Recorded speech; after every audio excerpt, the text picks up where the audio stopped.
Georges, jeune millionnaire autodidacte, pense avoir enfin trouvé le bonheur lorsqu'il épouse Eva, une femme aussi belle qu'énigmatique. Mais derrière sa beauté froide se cache un abîme de silence.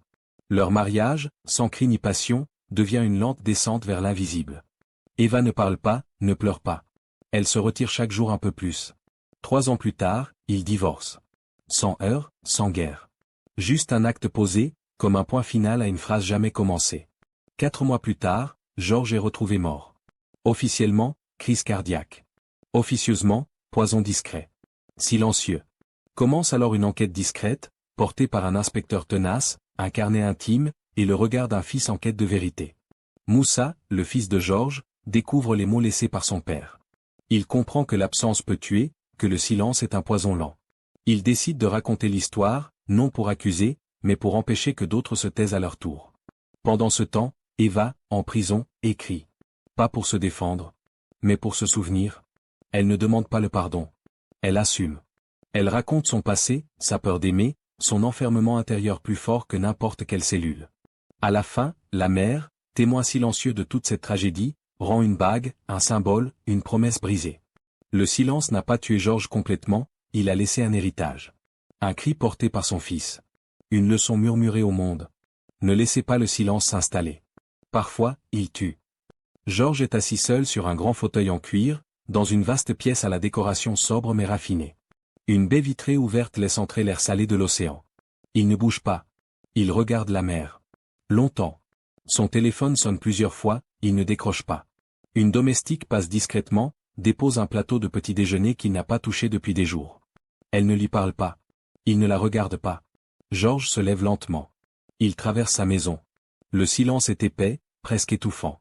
Il entre dans une pièce remplie de trophées, de diplômes, de photos de lui dans des journaux. Une photo l'arrête, celle de lui, jeune, tenant un prix dans un lycée modeste. Il était souriant. Maintenant, son visage est figé, dur. Il ouvre une porte donnant sur un bureau. Sur le mur, une grande carte du monde avec des épingles de différentes couleurs. Il s'assied. Il ouvre un tiroir. Un vieux cahier, usé. Il le feuillette. À l'intérieur, des chiffres, des idées, des croquis de projets. Le début de tout. Il ferme les yeux un instant. Flash court, Georges adolescent, en train de vendre des journaux dans une rue poussiéreuse, sous un soleil lourd. Il court, transpire, mais garde un regard vif. Il croise un groupe de jeunes bien habillés qui le regardent de haut. Il baisse la tête et continue de marcher. Retour au présent. Georges ferme brusquement le cahier, comme s'il voulait refermer le passé. Il prend son téléphone, compose un numéro. La ligne sonne. Personne ne répond. Il raccroche. Inspire profondément. Il écrit un message, puis l'efface. Il sort sur la terrasse. Il enlève sa chemise, reste debout face à l'océan. Il tend les bras, comme s'il attendait une réponse. Une voiture de luxe arrive devant sa villa. Il n'y prête pas attention. Un assistant entre, s'approche timidement. Georges, le rendez-vous avec les investisseurs est dans 20 minutes. Georges le regarde à peine. Annule. Ils viennent de très loin. Georges tourne enfin la tête vers lui. Dis-leur que je suis en train de chercher quelque chose que l'argent ne m'a pas encore offert. Silence. L'assistant s'incline et ressort. Georges retourne dans son salon. Il s'assoit sur le sol, à même le tapis. Il ferme les yeux. Il murmure un prénom, à peine audible, Eva. Georges est invité à une réception privée dans un hôtel prestigieux. Il entre dans la salle, salué par des hommes d'affaires et des politiciens. Il sourit, serre des mains, échange quelques phrases polies. Mais son regard glisse sans s'attarder. Il semble ailleurs. Un murmure parcourt la salle. Les conversations se figent quelques secondes. Une femme vient d'entrer. Eva. Elle marche lentement, les épaules droites, une robe verte sombre glissant comme de l'eau sur son corps. Ses yeux ne cherchent personne. Ils observent. Son visage est calme, presque froid. Elle n'essaie pas de plaire. Elle n'a besoin de rien. Georges la remarque. Il reste figé.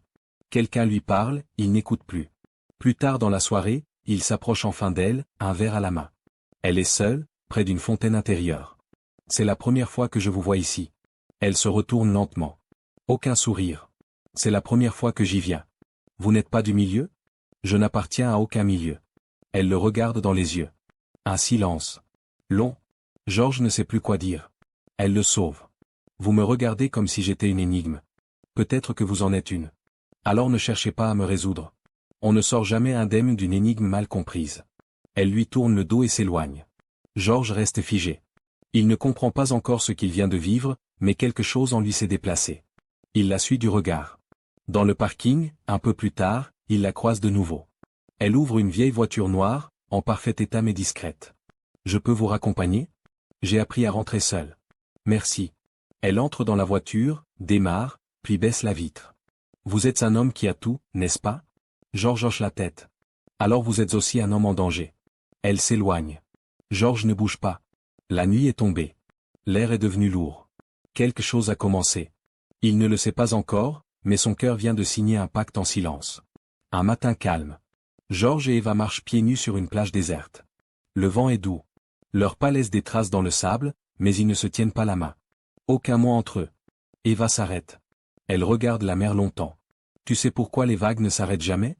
Georges secoue la tête. « Parce qu'elles reviennent chercher ce qu'on leur a pris. » Elle continue à marcher, laissant Georges seul quelques instants. Il la regarde s'éloigner. Elle semble glisser plutôt que marcher. Quelques semaines plus tard, ils se marient. Une cérémonie discrète, sobre. Très peu d'invités. Pas de grande musique. Pas de discours. Eva porte une robe simple, sans bijoux. Elle ne sourit pas. Georges, lui, essaie de contenir son émotion. Ses yeux brillent, les siens restent calmes. Pendant l'échange des alliances, elle fixe les mains de Georges, pas son visage. Elle glisse la bague comme on referme une serrure. Une vieille tante du côté de Georges observe la scène et murmure à sa voisine. Cette fille a fait un pacte avec la mer. Elle ne connaît pas la terre. Le repas qui suit est silencieux. Des couverts qui cliquettent, des rires étouffés. Georges prononce un petit mot, maladroit mais sincère. Eva ne répond pas. Elle l'écoute sans l'écouter. Le soir, dans leur chambre, Georges s'approche d'elle. Il pose une main sur sa joue. Elle ne recule pas. Mais elle ne réagit pas non plus. « Tu es heureuse ? Le bonheur est une chose bruyante. Je préfère le calme. » Georges sourit doucement, espérant que c'est de la poésie. Mais au fond de lui, il sent un mur. Il ne sait pas encore qu'il vient de l'épouser. Dans la salle de bain, seul, il s'observe dans le miroir. Il murmure. « Je l'aime ? Mais est-ce qu'on peut aimer quelqu'un qui ne saigne pas ?» Pendant ce temps, Eva se tient devant la fenêtre, nue, sa silhouette éclairée par la lune. Elle regarde la mer. Ses lèvres bougent à peine. « Tu as promis que je ne serai plus jamais seule. » La vague lointaine répond. Mais seule elle l'entend point le matin. Georges prend son café dans la cuisine. Eva est en face, silencieuse, une tasse dans les mains. Le temps passe sans dialogue. Il regarde sa montre. Elle regarde par la fenêtre. Rien ne se dit. Mais tout est là. Les jours se répètent. Georges travaille tard. Eva dîne seule. Puis elle lit, toujours le même livre. Georges rentre, dépose ses clés, la salue. Elle lève à peine les yeux. Le lit conjugal devient un territoire divisé. Chacun son côté. Chacun ses pensées. Georges tente parfois un geste. Une caresse sur l'épaule. Un mot tendre. Mais elle se tourne. Toujours. Il finit par ne plus essayer. Une nuit, il se réveille. Eva parle dans son sommeil. Une langue étrange. Des mots qu'il ne comprend pas. Il reste figé. Il se penche. Elle murmure un prénom, Malil. Le lendemain, il n'en parle pas. Georges commence à écrire. Pas dans un carnet. Dans un tiroir de son esprit. Il accumule les silences, les regards vides, les absences. Il note tout, en silence. Un jour, il entre dans la chambre et la trouve assise, les yeux fermés, droite comme une statue. Elle ne réagit pas à son entrée.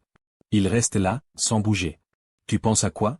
Elle ouvre les yeux lentement. « À ce que je serais devenu si je ne t'avais jamais rencontré. » Georges reste figé. Il ne pose pas d'autres questions. Il sort. Dans le jardin, il parle à un jardinier, vieil homme discret qui travaille là depuis des années. « Tu la trouves étrange ?» Le vieil homme s'essuie le front. Les femmes qui ne pleurent pas quand elles sont seules, ce sont les plus dangereuses. Georges rit, nerveux. Mais la phrase reste accrochée à lui. Le soir même, il regarde Eva depuis le couloir. Elle est assise dans le noir, seule, sans musique, sans téléphone. Juste elle, et l'ombre. Il comprend, sans le dire, elle est là, mais elle n'est déjà plus avec lui. Et lui, il commence à douter s'il a vraiment été avec elle un jour. Un matin gris. Georges se réveille seul. Le côté d'Eva est froid. Elle est déjà levée. Il la retrouve dans le salon, habillée, prête. Une valise posée près de la porte. « Tu vas quelque part ?» Elle ajuste son foulard sans le regarder. « Chez une amie. Quelques jours. Tu veux qu'on parle ?»« Non. On a assez parlé en ne disant rien. » Elle sort. Il reste figé. Ce n'est pas la première fois qu'elle disparaît sans prévenir. Mais cette fois, quelque chose est différent. Elle n'a laissé aucun parfum derrière elle. Georges passe la journée dans sa chambre. Il ouvre ses tiroirs, regarde leurs photos. Elles sont rares. Eva n'aimait pas être photographiée. Sur chaque image, elle semble absente. Même les jours heureux. Il ouvre un tiroir. Une boîte en bois. Dedans, leurs alliances. La sienne, et la sienne à elle aussi. Il ne dit rien. Il range la boîte. Puis il va dans son bureau. Il sort un carnet noir. Il écrit une phrase, lente, douloureuse. Elle ne m'a pas quitté. Elle s'est évaporée. Comme une mer qui recule pour ne jamais revenir. Les jours passent. Eva ne revient pas. Georges ne la cherche pas. Il comprend. Un matin, un huissier sonne. Il dépose une enveloppe. Pas de mots. Juste un acte de divorce. Signé de la main d'Eva. Aucune raison évoquée. Juste une fin propre, sèche, presque chirurgicale. Georges signe. Il ne veut pas d'explication. Elle ne les donnera pas. Le divorce est enregistré sans heurts. Sans cri. Sans présence. Même au tribunal, elle est absente. Représentée par un avocat muet, payé d'avance. Georges rentre seul chez lui. Il s'assoit sur le sol du salon. Il observe sa maison. Elle n'a pas changé. Mais elle est morte. Il s'allonge. Il ferme les yeux. Le silence le recouvre. Plus tard, il sort dans le jardin. Il parle au jardinier. Elle est partie pour de bon. Le vieil homme regarde les fleurs. Le silence, ça pousse comme une mauvaise herbe. Tu crois que c'est rien, et puis un jour, y a plus rien d'autre. Georges retourne dans la maison. Il monte dans la chambre. Il s'allonge. Il murmure dans le vide. Elle ne m'a laissé aucun mot. Rien. Puis il ouvre le carnet noir. Il écrit une dernière ligne. Le silence, c'est ce qu'elle m'a offert. Et c'est ce que je laisse à ceux qui viendront après moi. Georges passe ses journées face à l'océan. Il ne parle plus. Il ne répond plus aux appels. Son entreprise tourne sans lui. Il observe la mer comme on attend un verdict. Il reste là pendant des heures, immobile. Les vagues viennent, repartent. Elles ne disent rien. Comme Eva. Chaque matin, il ouvre le même carnet noir. Il y note de petites choses. Pas des souvenirs. Des sensations. Aujourd'hui, j'ai entendu la mer respirer. J'ai rêvé qu'elle revenait, et que je ne la reconnaissais pas. Il mange peu. Il dort mal. Il parle parfois seul, à voix basse. Un jour, une domestique le surprend devant le miroir, en train de parler à son reflet. Il s'adresse à lui-même. Tu as tout eu. Et maintenant? Tu veux encore quoi? Le pardon? Le retour? Ou juste la fin? Le miroir ne répond pas. Il commence à faire des cauchemars. Il voit Eva marcher sur l'eau, s'éloigner sans se retourner. Il court après elle, mais ses jambes ne bougent pas. Il se réveille en sueur, le souffle court. Un matin, il se rend à la pharmacie. Il demande des somnifères. Le pharmacien le regarde longuement. Monsieur Georges, vous avez l'air épuisé. Georges sourit faiblement. C'est ce que laisse le silence quand il s'installe, une fatigue sans cause. Il rentre chez lui. Ne prend pas les comprimés. Il s'assoit à son bureau. Il regarde un portrait ancien de sa mère, puis celui de lui et Eva, le jour de leur mariage. Il le retourne face contre bois. Il écrit dans son carnet. Je sens une présence dans la maison. Pas Eva. Mais quelque chose qu'elle a laissé derrière elle. Une absence si pleine qu'elle remplit les murs. Le soir, il marche sur la plage. Il enlève ses chaussures. Il entre dans l'eau, jusqu'aux genoux. Il regarde le ciel. Les vagues l'entourent, doucement. Il ne bouge pas. Puis il recule. Il revient chez lui. Il entre dans sa chambre.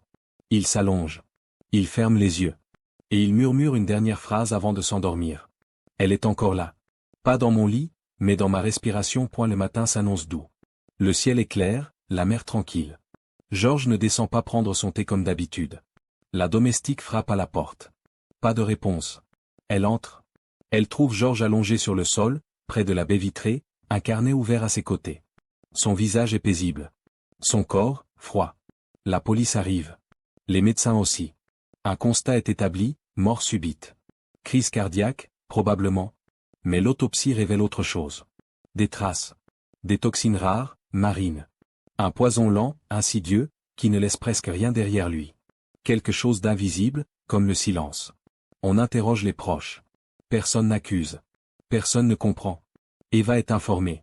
Elle ne montre aucune émotion. Elle continue son travail. Elle vend du poisson comme si rien n'avait changé. Au marché, une cliente curieuse lui demande. Vous avez entendu pour votre ex-mari? Eva emballe un filet de bar, calmement. Oui. Vous n'êtes pas bouleversé? Eva lève les yeux, pose le poisson sur la balance. Il est retourné d'où il vient. La mère n'oublie jamais ses enfants. Le soir de l'enterrement, la plage est vide. Très peu de monde au cimetière. Pas de discours. Juste un silence plus profond que d'habitude. Un homme s'approche de la tombe. Le frère de Georges. Il serre les dents. Il tient le carnet noir. La dernière page est simple. Une phrase unique. Si je meurs, cherchez dans ces silences. C'est là qu'elle a caché son poison. Plus tard dans la soirée, la mère ramène un objet. Une bague noire en argent. Elle flotte un instant, puis se pose sur le sable mouillé. Un enfant la ramasse. Il la montre à sa mère. Elle l'arrache de ses mains. Ne touche pas à ça. C'est une promesse cassée. La nuit tombe. Eva, dans son appartement, arrose des plantes qui ne fleurissent jamais. Elle allume une bougie. Elle regarde la flamme. Et dans le reflet de la vitre, derrière elle, un vide. Pas une ombre. Pas un fantôme. Juste ce qu'il reste quand on a tout effacé. Point dans un marché haut de gamme, en plein centre-ville, Eva travaille. Son étal est impeccable. Poissons rares, crustacés vivants, caviar sous cloche. Tout est froid, bien rangé, parfaitement aligné. Comme elle. Ses gestes sont rapides, nets, sans émotion. Elle tranche, écaillée, vide, pèse. Chaque mouvement est silencieux, précis. Elle parle peu. Les clients ne posent pas de questions. Un homme riche lui tend une liasse de billets. Elle la refuse. Elle veut les virements. Pas de contact. Pas d'échange. Un jeune employé, curieux, tente une conversation. Vous faisiez quoi avant? Eva répond sans lever les yeux. J'attendais. Attendre quoi? Elle s'arrête. Elle regarde le jeune dans les yeux. Que quelqu'un me laisse tranquille. Il recule. Ne dit plus rien. Les autres commerçants la surnomment l'écaillère de la nuit. Parce qu'elle ouvre ses poissons comme on ouvre des secrets. Parce qu'elle ne sourit jamais. Parce qu'elle arrive toujours avant l'aube, quand les rues sont encore sombres. Une femme l'observe, une cliente fidèle. Elle dit à sa fille. Regarde bien cette femme. On dirait qu'elle découpe les souvenirs d'un autre. Un jour, un journaliste tente un article sur elle. Il lui pose une question. Vous étiez la femme de Georges, le millionnaire mort récemment, n'est-ce pas? Eva sèche son couteau. Calmement. Je suis la femme d'aucun mort. Il y a des rumeurs?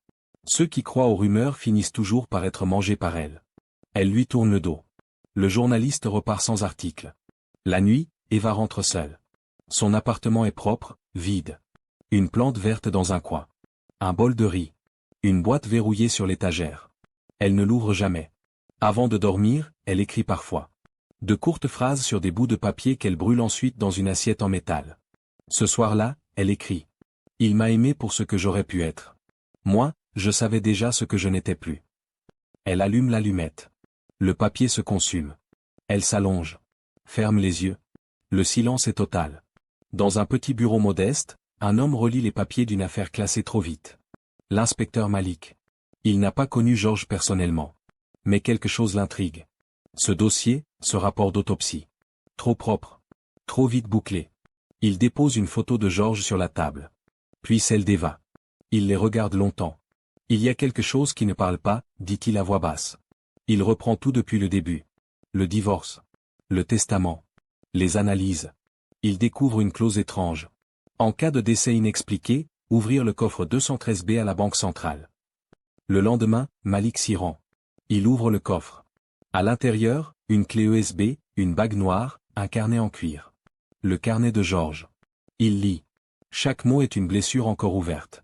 Georges y parle d'un poison sans goût, d'un regard sans chaleur. Il décrit Eva comme un fantôme dans sa propre maison. Elle m'a tué lentement, sans mordre, sans griffer. Elle m'a vidé, jour après jour, en souriant à peine. Malik ferme le carnet. Il sent que c'est plus qu'un journal. C'est un appel à la vérité. Il commence à poser des questions. Mais personne ne parle. Les anciens employés de Georges? Virés depuis des mois? Les proches? Éloignés? La famille? Brisée? Le frère? Silencieux. Comme si tout le monde avait peur d'une même chose, ce qu'on ne peut pas prouver. Il rend visite à Eva, sous prétexte d'acheter du poisson. Elle le reconnaît immédiatement. Elle le sert comme un client ordinaire. Puis elle murmure, en le regardant droit dans les yeux. Vous cherchez quelque chose qui n'a pas de nom. Peut-être. Mais je sens qu'il existe. Ce que vous sentez, c'est votre propre trouble. Pas le mien. Il paie. Il sort. Mais il est certain d'une chose, elle sait. Le soir, dans son bureau, il colle au mur les éléments. Photo de Georges, rapport médical, carnet, image d'Eva, le poison marin. Il pose une note centrale. Le crime parfait, c'est celui qui ne laisse pas de traces. Juste un silence bien placé. Il regarde ce mur. Il murmure. Et si elle n'a pas parlé, alors c'est à moi d'écouter le silence. Le frère de Georges entre dans la maison vide, un trousseau de clés à la main. Tout est resté intact depuis l'enterrement. La même odeur de bois ciré, le même silence écrasant. Il monte lentement l'escalier, entre dans la chambre de Georges. Sur la table de nuit, posé comme s'il attendait, le carnet noir. Il s'assoit, l'ouvre. Les pages sont pleines. Écriture droite, nette, serrée. Les premières lignes parlent d'Eva. Pas comme on parlerait d'une femme aimée, mais comme d'un mystère que l'on tente de comprendre avant qu'il ne consume tout. Il lit à voix basse. Elle est belle. Mais ce n'est pas ce genre de beauté qui attire. C'est celle qui piège. Celle qu'on regarde une fois, et dont on ne sort jamais. Les pages suivantes sont de plus en plus sombres. Georges y décrit ses cauchemars, ses douleurs physiques, ses soupçons. Il note les dates où il s'est senti mal après certains repas. Les moments où Eva disparaissait sans prévenir. Il avait tout vu. Tout compris. Trop tard. Elle ne m'a jamais frappé. Elle ne m'a jamais crié dessus. Mais chaque jour, elle enlevait un morceau de moi. Un mot, un regard, un battement. Le frère referme le carnet. Il est bouleversé. Il comprend que Georges est mort bien avant que son cœur ne s'arrête. Il se rend chez l'inspecteur Malik. Il lui remet le carnet. Malik le lit à son tour, lentement, en silence. Puis il tourne la dernière page. Une phrase unique, écrite avec une main tremblante. Si je disparais, ce n'est pas parce qu'elle m'a tué. C'est parce que j'ai voulu l'aimer quand elle ne croyait plus à l'amour. Malik ferme le carnet. Il dit simplement, c'est plus qu'une preuve. C'est un testament. Le soir même, Eva reçoit une lettre anonyme. Elle l'ouvre. Une copie du carnet, imprimée, reliée. Elle lit quelques lignes. Aucun changement sur son visage. Puis elle referme le tout. Range le carnet dans une boîte. La même boîte qu'elle n'ouvre jamais. Elle murmure. Il a écrit pour survivre. Moi, j'ai survécu en ne disant rien. Elle souffle la bougie. Le noir l'enveloppe. Le marché est animé. Le bruit des couteaux, des balances, des voix. Eva est là, comme chaque matin, son tablier noir parfaitement attaché. Elle ouvre les poissons avec calme, précision, détachement. Rien dans ses gestes ne laisse deviner la tempête qui approche. Deux hommes s'approchent. En civil. Discret. L'un d'eux reste à l'entrée du marché. L'autre entre dans l'allée. Derrière lui, l'inspecteur Malik, droit, lent, sûr de lui. Eva les voit venir. Elle ne fuit pas. Elle termine de découper une dorade, la tend à une cliente, puis retire ses gants. Elle essuie ses mains avec un linge humide. Malik arrive devant elle. Il sort un document, le pose doucement sur l'étal. Un mandat d'arrêt. Eva Diouf. Vous êtes en état d'arrestation pour suspicion d'empoisonnement avec intention de donner la mort. Elle le regarde.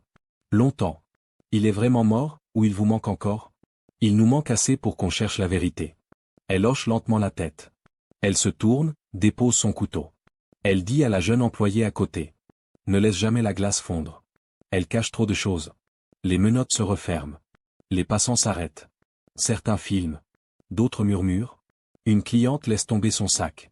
Personne ne comprend. Mais tout le monde regarde. Sur le chemin vers la voiture, Eva regarde la mer. Une dernière fois. Pas comme une adieu. Comme un échange muet. Elle murmure. Je t'avais promis que je ne tremblerais pas. Tu vois? J'ai tenu ma parole. Dans la voiture de police, elle reste droite. Elle ne demande ni avocat, ni explication. Elle regarde les rues défiler, lentement. Les souvenirs glissent sur les vitres, invisibles. À l'arrière du marché, le vent se lève. Une vague plus forte que les autres frappe la plage. Et sur le sable, laissé par la mer, un bijou noir. Une bague, ronde, simple. Celle que Georges avait fait graver à l'intérieur avec ces mots. Même si tu ne m'aimes pas, je t'attendrai la prison sans barreaux. La cellule est simple. Un lit métallique. Une table vissée au mur. Un petit lavabo. Pas de miroir. Eva s'assoit sur le lit. Elle ne regarde pas autour d'elle. Elle ne pose pas de questions. Elle ne pleure pas. Elle ferme les yeux. C'est comme si elle était déjà ici depuis longtemps. Les autres détenus parlent d'elle. Chuchotent. Certaines disent qu'elle a tué un homme riche. D'autres disent qu'elle a été trahie. Mais personne n'ose l'approcher. La première nuit, elle ne dort pas. Elle reste assise, le dos droit, les mains posées sur les genoux. Elle fixe un point invisible dans le mur. À l'aube, elle murmure. J'ai connu des silences plus durs que ces murs. Une jeune détenue tente un contact au réfectoire. Tu veux du pain? Eva refuse sans un mot. T'as fait quoi? Eva lève les yeux, doucement. J'ai laissé un homme mourir dans mon silence. La jeune fille ne revient plus. Le personnel la surveille de loin. Pas pour prévenir un drame. Pour comprendre. Parce que dans ses gestes, il y a quelque chose d'inconnu. Une douleur qui ne cherche pas à être guérie. Une peine qui s'accepte comme un choix. Chaque jour, Eva écrit. Pas dans un carnet. Sur de petites feuilles volantes. Elle plie chaque mot, chaque phrase, et les place dans une boîte qu'elle a demandée. Une boîte en fer blanc. Elle ne les relit jamais. Un gardien curieux lui demande. Tu écris quoi? Ce que je ne veux pas oublier. Tu veux qu'on les lise un jour? Non. Je veux juste que ça existe quelque part. Dans la cour, elle marche seule. Elle ne parle pas. Elle compte ses pas. Certains disent qu'elle parle à la mer quand elle regarde le ciel. Un jour, une autre détenue l'interroge. Tu regrettes? Eva la fixe longuement. Regretter, c'est vouloir revenir en arrière. Moi, je n'ai jamais avancé. Elle se détourne.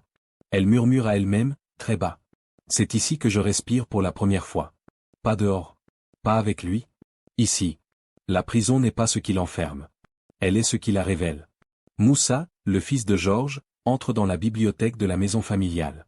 Il a 17 ans. Il tient dans ses mains le carnet noir de son père, qu'il n'avait jamais osé lire jusque-là. Il s'assoit. Il ouvre. Les premières lignes l'arrêtent. Pas parce qu'elles sont choquantes, mais parce qu'elles sont simples. Vraies. Tristes. Je crois qu'elle ne m'a jamais aimé. Mais je crois aussi que je l'ai aimé assez pour deux. Et c'est peut-être ça, ma vraie erreur. Moussa lit, page après page. Il découvre un homme qu'il n'a jamais connu. Un père vulnérable, brisé, mais digne. Un homme qui a vu sa chute venir, et qui l'a écrite sans colère. Dans une autre pièce, sa petite sœur, Aya, joue en silence. Elle sent que quelque chose change en lui. Quand il sort de la pièce, il a le visage d'un adulte. Le soir, à table, il parle pour la première fois depuis des jours. Je vais raconter son histoire. À l'école. Devant tout le monde. Sa tante lève les yeux. Pourquoi? Parce que tout le monde croit qu'il est mort comme un riche tranquille. Moi je sais qu'il est mort en silence. Et que ce silence était un poison. Quelques jours plus tard, dans la salle de théâtre du lycée, Moussa lit des extraits du carnet devant une classe pleine. Il ne pleure pas. Il ne tremble pas. Mon père a été tué sans armes. Juste avec de l'absence. Il appelait ça la prison douce. Il disait qu'il dormait à côté d'un vide. Qu'il avait offert son cœur à quelqu'un qui n'avait plus d'oreilles. Les élèves restent silencieux. Le professeur baisse la tête. Quelqu'un filme. Le lendemain, la vidéo tourne sur les réseaux. Certains s'en émeuvent. D'autres critiquent. Peu importe. Un message anonyme arrive au centre pénitentiaire. Eva le lit. Quelques phrases. Une seule touche son cœur. Je ne te pardonne pas. Mais je refuse de devenir un homme silencieux comme papa. Merci pour ça. Elle ferme les yeux. Elle sourit. Léger. Presque invisible. Et pour la première fois, elle pleure. Sans bruit. Comme elle a vécu point assise sur son lit, Eva tient une feuille vierge. Sa main hésite. Puis elle écrit. Lentement. Très lentement. À mes enfants. Je n'ai jamais su ce que c'est que d'aimer sans avoir peur. J'ai grandi dans une maison où les cris remplaçaient les prières, où l'amour faisait mal, où la tendresse était un piège. Elle s'arrête. Elle regarde le plafond. Puis reprend. Quand j'ai rencontré votre père, j'ai eu peur. Il était doux. Il voulait m'offrir une vie que je ne croyais pas mériter. Alors j'ai fait ce que je savais faire, me refermer. Me taire. Disparaître dans mon silence. C'est ce silence qui l'a tué. Elle ferme les yeux. Le lendemain, elle demande une enveloppe. Elle y glisse la lettre, sans parfum, sans fioriture. Elle écrit seulement, pour Moussa et Aya. Elle la donne à une surveillante. Vous voulez ajouter quelque chose? Non. Le reste, ils le trouveront seuls. Dans sa cellule, elle s'assoit en tailleur. Elle ferme les yeux. Elle se met à réciter les noms des choses qu'elle n'a jamais dites. Le nom de ma première douleur. Le nom de la chambre où j'ai pleuré seul. Le nom de celui que j'ai aimé avant Georges et qui m'a détruite. Elle les libère, un à un. En murmurant. Comme un inventaire intime. Plus tard, la surveillante revient. Elle la trouve assoupie. Elle s'approche. Eva ouvre les yeux. Vous dormiez? Non. Je me souvenais. De quoi? De ce que j'aurais pu être, si on m'avait laissé le choix. Le soir venu, elle sort dans la cour. Elle regarde la lune. Elle parle à voix basse, sans s'adresser à personne. Je ne suis pas innocente. Je ne suis pas non plus une victime. Je suis une femme qu'on n'a jamais vue entièrement. Même pas lui. Une autre détenue s'approche, lui demande. T'écris toujours à tes enfants? Eva répond. Non. Maintenant j'écris à celle que j'étais avant EUX. Et la mer est calme. Moussa marche seul sur la plage, tôt le matin. Il tient dans sa main la lettre d'Eva, qu'il a reçue une semaine plus tôt. Il l'a lue plusieurs fois. Il l'a détestée. Il l'a relue. Il ne sait toujours pas s'il la comprend. Aya l'attend plus loin, assise sur un rocher. Elle lève les yeux vers lui. Tu crois qu'elle regrette? Elle ne regrette pas. Elle se rappelle. C'est différent. Moussa sort une bague de sa poche. Noire. Légèrement ternie par le temps. Il la regarde longtemps, puis la jette dans l'eau. On n'est pas obligé de porter leur histoire comme une chaîne. Aya hoche la tête. Elle murmure. On peut la porter comme un drapeau aussi. Dans un amphithéâtre de lycée, quelques jours plus tard, Moussa prend la parole. Il lit un extrait du carnet de son père devant des élèves, des professeurs, des inconnus. Sa voix est ferme, mais chargée. Mon père est mort à cause du silence. Ce n'était pas une arme visible. Ce n'était pas une trahison éclatante. C'était lent. Comme une corde douce qu'on serre un peu plus chaque nuit. Jusqu'à ce que le souffle ne revienne plus. Silence dans la salle. Certains pleurent. D'autres baissent les yeux. Dans sa cellule, Eva écoute cette lecture depuis une radio interne de la prison. Une surveillante a discrètement laissé le haut-parleur allumé. Elle ferme les yeux. Une larme coule. Une seule. Elle se lève.